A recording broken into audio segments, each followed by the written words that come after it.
Oh ya, tadi saya sudah berbicara berbagai macam bagaimana melakukan continuous improvement tersebut.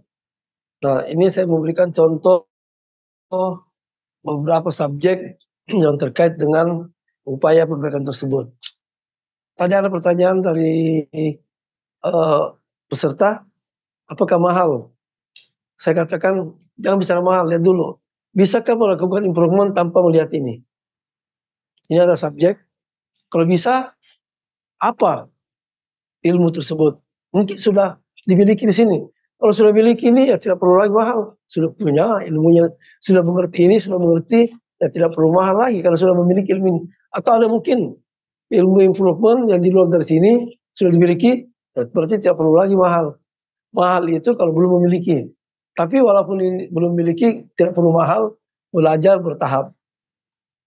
Dari mahal atau tidak mahal itu tergantung daripada niat.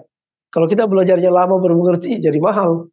Saya belajar setahun baru mengerti, ada yang belajar sebulan sudah mengerti, tapi kemampuannya melebihi yang 1 bulan belajar. Nah, ya, berarti diperlukan upaya skill di sini. Oke, saya perlu infokan sedikit di sini, beberapa subjek terkait dengan perbaikan adalah untuk membuat suatu perusahaan atau bisnis sustain dan bertahan, balance scorecard. Ini tidak asing lagi, banyak yang sudah tahu. Apa sih balance scorecard ini? Kok nilai kartu yang balance, yaitu letterletnya ya. Balance scorecard itu adalah suatu pengetahuan atau ilmu atau tools bagaimana mendeteksi sehat atau tidak sehatnya suatu perusahaan yang dipandang oleh 4 perspektif. Perspektif keuangan, pengembangan. Kalau ada salah satu perspektif itu tidak bagus, maka tidak balance. Kalau tidak balance berarti sakit. Kalau perusahaannya sakit, itu berarti ya perusahaan itu terancam untuk gagal atau dikalahkan oleh pesaingnya. Nah ini lagi, total quality management. Total quality management berarti yang berkualitas di sini adalah manajemennya. Kenapa manajemen perlu berkualitas? Tujuannya adalah, ini mirip ISO ya. Saya membuat satu produk, hari ini bagus. Manajemen yang bagus adalah yang berkualitas. Membuat produk hari ini, besok, lusa, dan tahun depan tetap bagus hasil produknya. Tapi kalau misalnya saya membuat produk hari ini bagus, bulan depan tidak bagus, itu ciri-ciri perusahaan yang manajemennya tidak berkualitas. Tidak berkualitas. Nah, tapi kenapa pakai total? Berarti suatu perusahaan, apalagi perusahaan yang raksasa, semua leader harus melakukan manajemen yang bagus. Karena kalau misalnya suatu perusahaan terdiri dari beberapa direktur dan manajer, di sini bagus, di sini tidak bagus, secara total dia akan pincang, itu tidak balance. Makanya manajemen perlu perbaiki. Di sini ada SQC, Statistical Quality Control. Ilmu statistik adalah ilmu yang tidak pernah bohong. Dia menilai secara alamiah data yang ada secara jujur. Dia mengatakan, oh di sini ada ketidakberesan. Makanya digunakan ilmu statistik. Nah, turunan dari para SQC yang sangat sederhana ada namanya Quality Control Circle. Quality Control Circle ini banyak dilakukan di perusahaan Jepang, perusahaan Korea, Amerika, dan Eropa. Mungkin istilahnya aja berbeda. Kemudian QC, Quality Control Sentul. Ini sudah banyak yang tahu, terutama perusahaan-perusahaan manufaktur, apalagi kalau yang bekerja di Astra, ini sudah pasti jago semuanya. Six Sigma. Nah, Six Sigma ini adalah terobosan yang dilakukan oleh pihak Amerika, dicetuskan oleh General Electric, dicetuskan oleh Motorola dan Toshiba. Six Sigma adalah bagaimana membuat suatu produk dalam jumlah besar, dalam jumlah banyak, jangan ada yang cacat. Kalau membuat suatu, katakanlah ada suatu botol aqua atau suatu produk aqua atau produk apa lah, misalnya katakanlah Mister ini. Kalau Mister ini dibuat 10, 20, 100 belum ada cacat.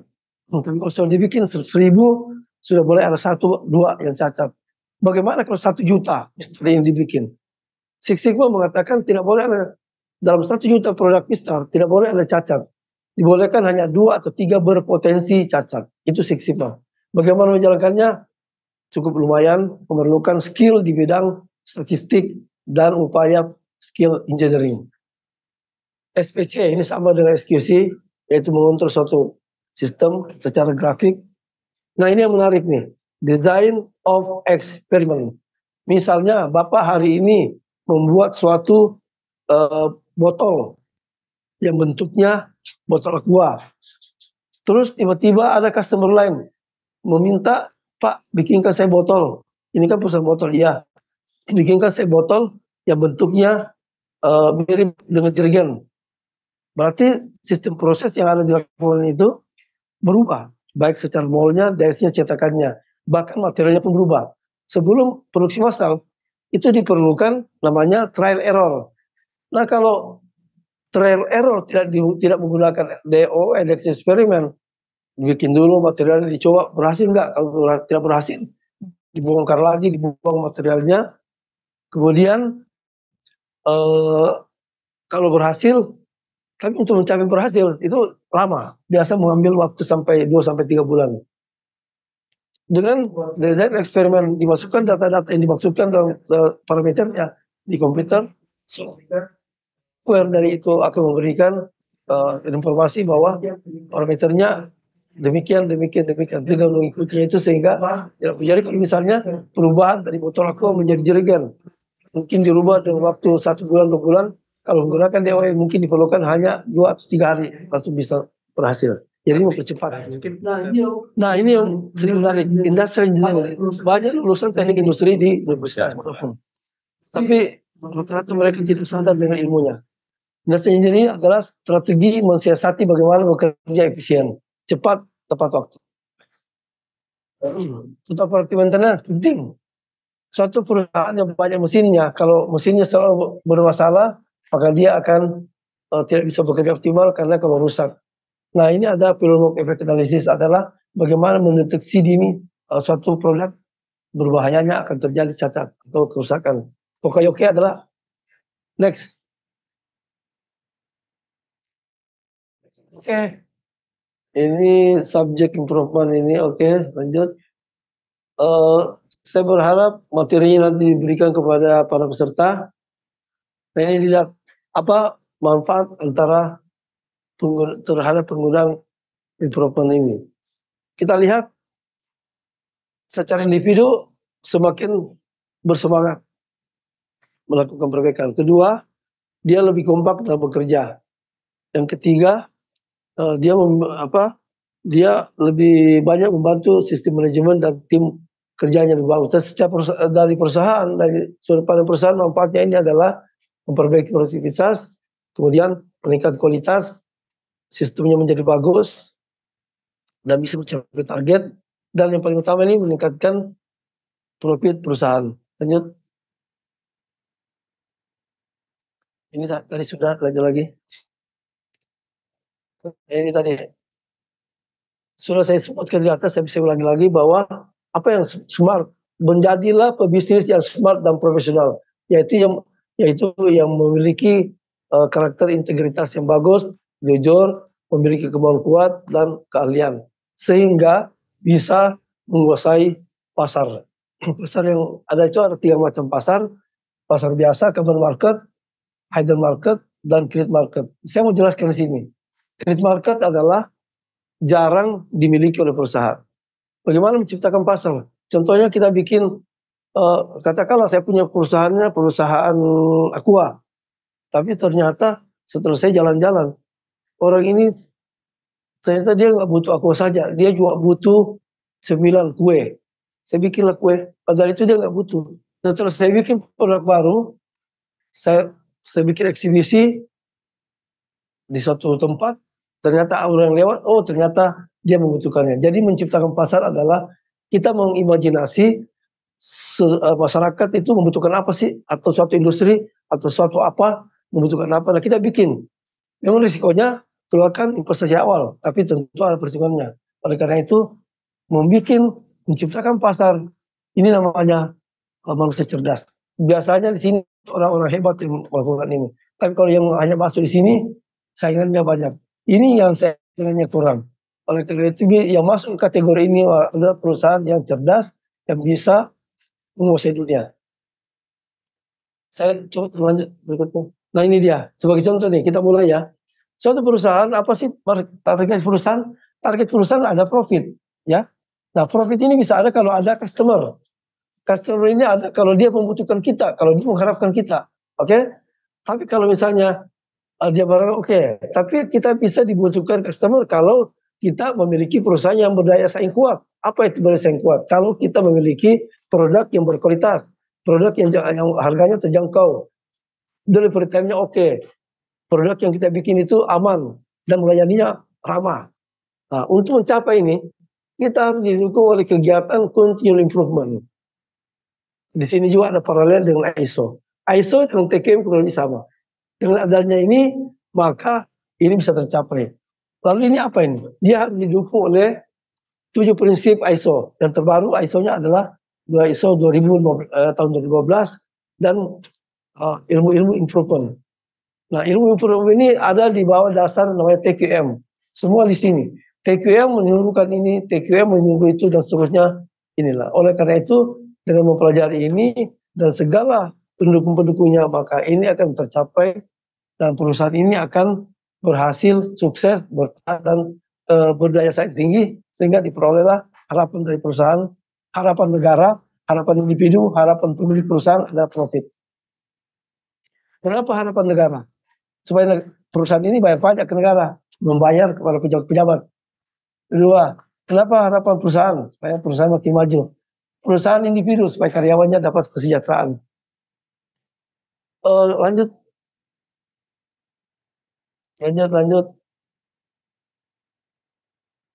Nah, prinsip ini. Jangan takut melakukan sesuatu. Jangan terlalu takut salah dalam melakukan suatu perbaikan. Kalau takut salah melakukan perbaikan, maka tidak jalan-jalan. Tapi berusaha jangan salah. Kemudian kita berusaha harus aktif dalam berpartisipasi, bekerja keras dalam suatu sistem benar di mana kita berada. Kemudian tidak ada sesuatu yang terbaik, yang adalah yang lebih baik.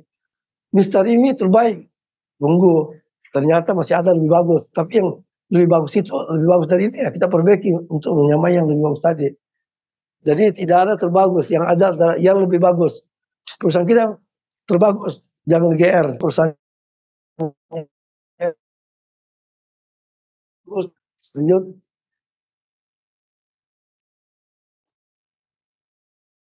Jangan takut menghadapi problem atau tantangan. Lakukan dengan kemampuan dan skill yang kita miliki. Dan kemudian jangan mengabaikan, jangan memandang enteng sesama teman. Dan kalau ada suatu pekerjaan yang sudah lakukan, do it now. Bikin sekarang, jangan tunggu besok. Kalau besok, lewat waktunya. Itu prinsip. Sehingga ini menjadi suatu bekal bagi kita yang melakukan kegiatan bisnis. Kemudian, ini bagaimana mencapai suatu opportunity. Nah, opportunity ini dengan kita bisa memperbaiki efisiensi, bisa menurunkan biaya produksi, bisa melakukan perbaikan menerus, bisa mengurangi kesia-siaan, bisa menjalankan dengan baik ISO dan standarisasi dan pengembangan sumber-sumber dioptimalkan, kemudian penguatan engineering dan dilakukan market intelligence. Tolong ini market intelligence. Kemudian benchmark membandingkan perusahaan kita dengan yang lebih bagus dan seterusnya, maka ini bisa terjadi suatu daya saing yang kuat yang seperti dengan slide sebelumnya tadi, daya saing kuat. Kalau daya saing kuat, maka kita bisa berkesempatan mengambil share market domestik juga termasuk untuk ekspor internasional. Nah, oleh karena ini perlu kita kuasai ini sehingga bisa menguasai pasar dan seterusnya. Oke, nah kita lihat di sini. Untuk membuat suatu strong willingness atau menjadi kemauan yang kuat, diperlukan mental yang bagus. Apa itu? Attitude. Kalau kita orangnya tidak jujur, sifatnya hanya kita yang menang, itu nggak bisa. Yang profesional itu adalah menjadi orang profesional, memiliki kekuatan kuat, ada berattitude bagus. Maka termasuk diri saya, harus memperbaiki mental saya supaya saya menjadi manusia yang improvement secara berkesinambungan. Coba lanjut di slide berikutnya.